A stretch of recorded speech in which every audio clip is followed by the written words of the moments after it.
Good morning, Pastor and Schaefer's Valley. Do you all remember Melody? Say hello to Melody, everyone. Hi, Melody.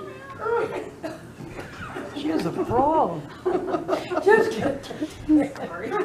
Just like she's a frog like Eric.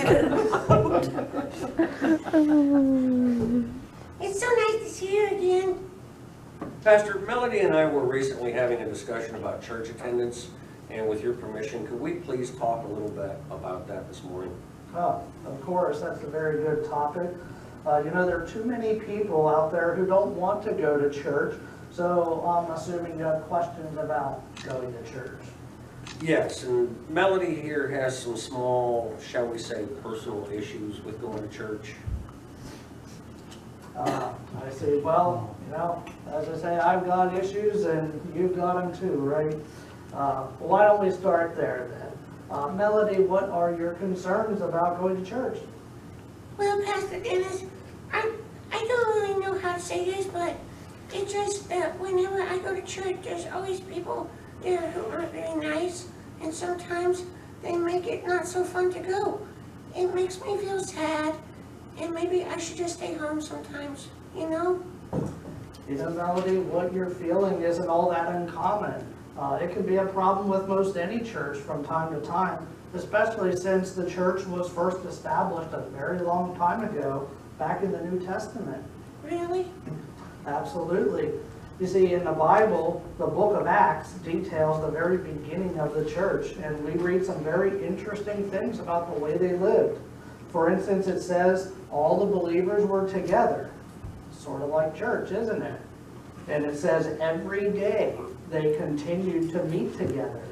Now, we only get together once a week, but they were together almost all the time.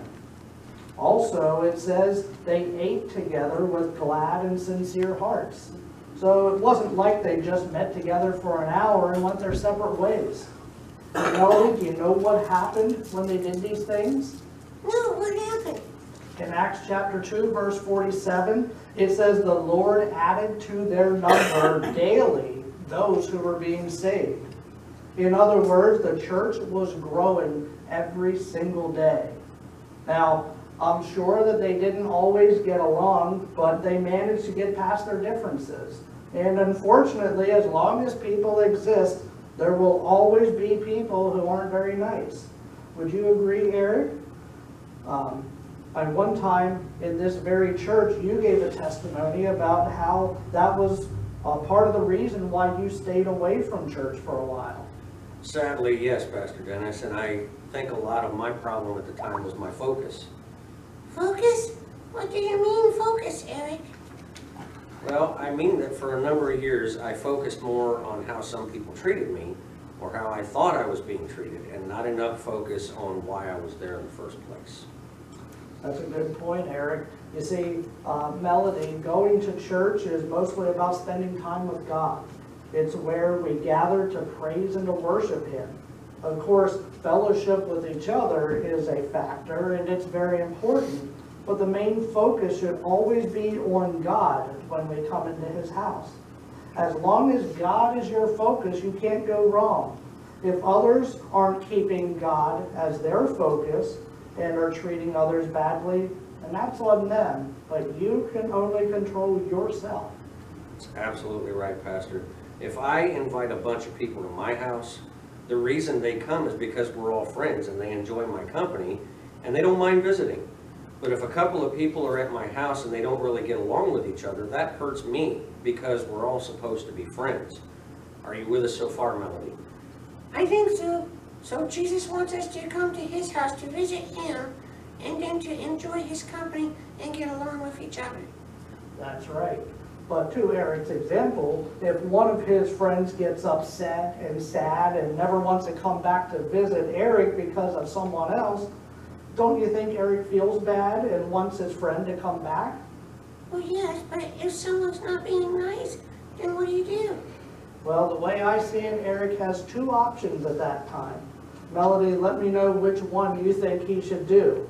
One, he can do what he can to talk to those two people and try to get them to understand why they should get along in his house. and then he will express his desire for them to come back because they're his friends and he misses them both.